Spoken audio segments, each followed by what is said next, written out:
Pozdravljeni. Dva največja očitka sodobni Formuli 1 sta tista prirastka k dolžini ter teži.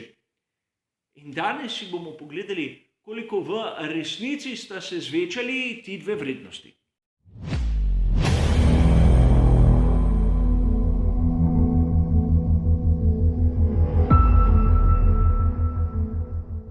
Na začetku seveda moram poudariti, da mi, navdušenci, smo primorani verjeti tistemu, kar napišejo določeni avtorji.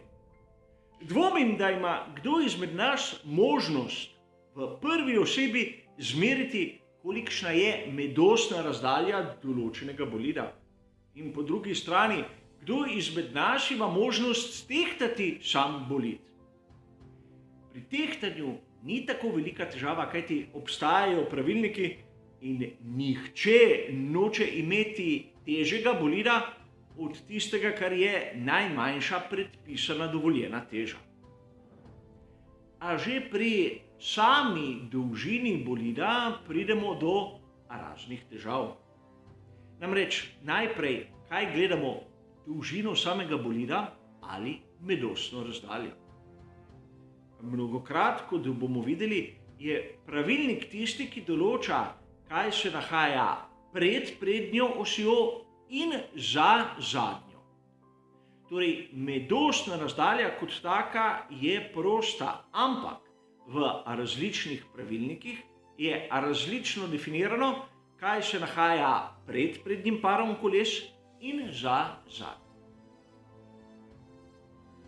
A mi, navdušenci, nimamo takega občutka kot kaki vrhunski inženirji, za se predstavljati, kaj pomeni zdaljšanje medosne razdalje za naprimer 20 mm.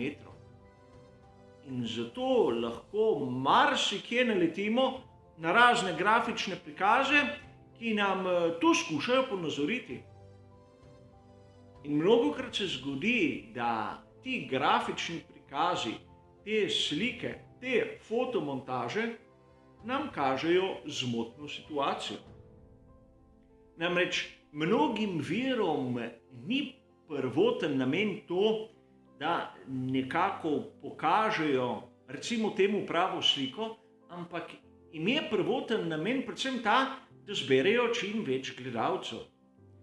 In seveda sedaj 20 mm ali 2 cm je nekaj, kar na vsaki sliki se bo malce slabše videlo. In če se to na sliki poveča, se lahko po eni strani malce bolj poudari spremembo, po drugi strani pa doseže zgražanje določene struje navdušencev, ki vidijo v preteklosti zmeraj tisto najboljše ter najbolj zanimivo. In sedaj si bomo ogledali enega izmed teh primerov.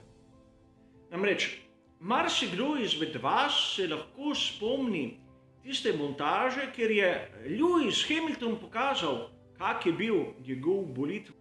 In mnogi izmed nas smo se upravičeno zgražali. Ja, kam je pa šla Formula 1? Kako je dopustno imeti tako razliko, tako gromozanske bolide v samo desetletju? Ampak menim, da tisti grafični prikaz še zdaleč ni kazal prave slike. Vzel sem si nekaj časa in pogledal podatke. Namreč Mercedes je imel medosno razdaljo 3726 mm. Po podatkih, ki so dosegljivi, McLaren pa 3100. Razlika v medosni razdalji 626 mm. Kar nam ne pove absolutno nič in se strinjam z vami. Ampak na vsaki skici je nekaj, kar lahko primerjamo, kar je določeno po dimenziji s pravilnikom v daljšem časovnem obdobju. In to so pnevmatike ter kolesa. Vkolikor vzamemo primer prednjega kolesa, vidimo, da je ta s suhimi pnevmatikami 660 mm. Torej, če je razlika v medosni razdalji med Mercedesom in McLarenom 626 mm, bi lahko nekako vsi tako predstavljali, da obe pnevmatiki, okolikor je zadnja os poravnana, se nekako stikata, kajti polovica ene, torej od osi do zunanjega roba 330, plus enaka razdalja na drugem bolidu je več kot 626. Ampak vidimo na tisti skici, da je razdalja med obema osema bistveno večja. Tudi zaradi tega lahko smatramo, da skica še zdaleč ni prava. Namenjena je bila nič drugega kot zgražanju in zbujanju pozornosti. Mi, navdušenci, nimamo tistega prirojenega čuta in znanja, da bi to takoj opazili. Zato planemo na to informacijo in seveda naša reakcija je razumljiva. A vkolikor pogledamo druge take montaže, bomo videli, da podobna bolida iz podobnih sezon imata razliko v medosni razdalji, ki je po podatkih tista prava, ampak grafično bistveno manjša in nam na prvi pogled bolj sprejemljiva. Sam sem premeril in zatrdim vam lahko, da s tistim, kar je dostopno na internetu, je ta skica taka, da kaže približno pravo sliko. A strinjam se, da je izjemno enostavno kritizirati druge. Tudi sam lahko napravim podoben poizkus, ki nam bo prišel prav tudi pri teži, kot bomo videli v nadaljevanju. Kot vam je dobro znano, imam sam rad makete. In tu bomo vzeli dve primerljivi. Namreč znani Ferrari 126 C2 sezone 1982. In primerjal ga bom zopet s Ferrarijem, ampak tokrat SF70H. Razlika med njima slaba 4 desetletja. Slaba 4 desetletja razvoja, sprememb in zdaljšanja medosne razdalje. Ferrari iz sezone 82 je imel medosno razdaljo 2657,8 mm. Ne sprašujte me, kje sem dobil na desetinko točno razdaljo, ampak taki so uradni viri. Medtem ko Ferrari iz sezone 2017 je imel medosno razdaljo 3594 mm. Torej, razlika med tem in tem bolidom Formule 1, kar se tiče medosne razdalje, slab meter. Ampak, če poravnamo zadnje osi eno na drugo, vidimo, kje je ta bistvena razlika v medosni razdalji. Niti toliko ne v vozniški kabini, ki se nahaja na primerljivem mestu, niti toliko ne na tistem zadku, oba sta prisilno polnjena približno enake kubature in podobne arhitekture. Vsa razlika, ki jo vidimo na starem Ferrariju iz leta 82 ter bistveno novejšem Ferrariju iz sezone 2017, je v tistem prednjem delu, v mestu, kjer je nameščeno prednje vpetje in seveda v celotnem nosnem konusu. Leta 1986 je imel Jacques Lafitte grozovito nesrečo, kjer mu je ročica obes vdrla v kabino in polomila nogo. Takrat pravilnik zahteva, da vpetje je pred stopali samega voznika. In že to podaljša medosno razdaljo. Poleg tega so se varnostni standardi dvignili in potrebno je imeti na bolidu Formule 1 tudi tisto strukturo, ki se deformira ob trku, ter seveda tudi sama šasija mora prestati določene crash teste pred začetkom sezone. In kot smo videli, razlika ni tako velika. To nam pove, da tudi sam meter, ki ga vidimo med enim in drugim bolidom, pomeni, da tisto prednje kolo je na starejšem bolidu zamaknjeno malce nazaj, praktično do začetka tistih bočnih spodnjih usmernikov, kar ni tako pretirano za 4 desetletja. Vsaj tako je moje mnenje. A seveda, gre za moje razmišljanje, gre za moje videnje in marsikdo se s tem ne bo strinjal. Imamo tudi druge podatke, ki so malce bolj absolutni, malce bolj točni, malce večjo argumentacijo lahko dajo o tem, kako se bolidi spreminjajo skozi celotno zgodovino. In to je tista minimalna teža. Skozi zgodovino Formule 1 je bila minimalna teža definirana na različne načine. Danes vam bom dal primer, ki bo marsikoga presenetil. Namreč, že prej citirani Ferrari 126 C2 je bil bolid Formule 1, ki še zdaleč ni bil tisti najbolj moderen, najbolj tehnološko napreden. Ne vidimo še tu tako široke uporabe ogljikovih vlaken, kot naprimer na McLarenu MP4. In to je razvidno tudi iz fotografij, da ne bo dvoma. Ampak imamo podatke, koliko je tehtala šasija, kjer je bil pritrjen motor z menjalnikom, in seveda razen goriva so bile prisotne tudi vse tekočine.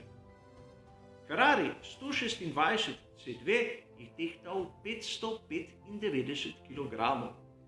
In sedaj bo marsikdo izmed vas poskočil, kajti to je bistveno nižja teža od tista, ki jo vidimo danes. Treba je gledati malce bolj široko. Namreč, Ferrari 126 C2 je porabil bistveno več goriva, zato je imel 240 litrski rezervoar. In to zopet pride do tiste točke, ki je rahlo drugačna od današnje. Danes imamo 110 kg. Ampak 240 litrov še zdaleč ni 240 kg. Pretvornik je približno 0,75 oziroma točneje 0,74. Ampak zaokroženo 240 litrov goriva je 175 kg. In seveda, danes pravilnik določa, da je teža 743 kg tista, ki vključuje še 80 kg voznika. Da malce potegnemo neko vzporednico. Če imamo šasijo, ki je težka 595 kg in dodamo goriva, torej tistih 175 kg, in če sem prijazen in dodam v bolid izjemno lahkega voznika, ki ima 65 kg, pride na vsoto, ki je na začetku neke teoretične dirke 835 kg. 835 kg ni toliko oddaljeno od tistih 853 kg, kar je teža današnjega bolida Formule 1, ko začne samo dirko. Namreč, to primerjavo sem vzel zaradi tega, ker sem nekje zasledil, da je nekdo povedal, da v naslednji sezoni bodo bolidi izjemno težki. Ko bodo začeli dirko, bodo imeli 900 kg, kar je sicer res, ampak ni toliko oddaljeno od tistega, kar smo videli leta 1982. A tu moramo biti pošteni. Če je bolid Ferrarija leta 1982 imel skoraj 600 kg, je imel na primer Williams leta 92 skoraj 100 kg manj in takrat F14B je imel še tisto aktivno vzmetenje, ki je težo bistveno dvignilo. Ampak Ferrari F2004 jih je imel v enakih pogojih 605.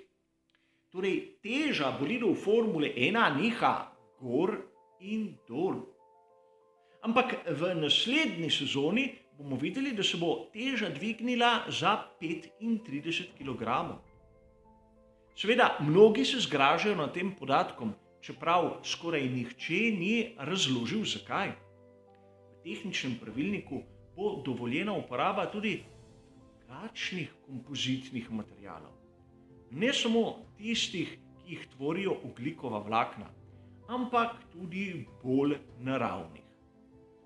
In ukolikor v pravilniku ni nekako dano možnosti uporabe novih materialov, torej z zvišanjem teže, jih enostavno nihče ne bo. In mnogi navdušenci bodo dejali, 35 kg, to je ogromno. Seveda, ni malo. Ampak lok halo tehta danes od 9 do 10 kg. In seveda številka ni točna, kajti odvisno, ali štejemo tudi nosilce zraven v težo ali pa ne. A vidimo lahko, kako je majhna in izjemno pomembna zadeva, kot je lok halo, nekako tretjina tistega, kar bo povišanje teže v naslednji sezoni. In sedaj se moramo vprašati, kako so bili varni bolidi leta 82, 92, 2004, kako so varni danes. Tudi zato, ker se je dvignila teža. Ne zaradi same teže, ampak zaradi materiala, ki je bil vgrajen v samo šasijo. Več ogljikovih vlaken, bolj debele plasti in seveda tudi to je pripomoglo k temu, da ne gledamo več tistih tragedij, ki smo jih videli v preteklosti. In seveda, bolidi Formule 1 so iz sezono v sezono večji, daljši, težji. To še ne pomeni, da je situacija tako krizna, kot nam nekateri predstavljajo. A nažalost, v večini primerov se mi tega niti ne zavedamo. A za danes bo to vse. Hvala za vašo pozornost, ter seveda nasvidenje.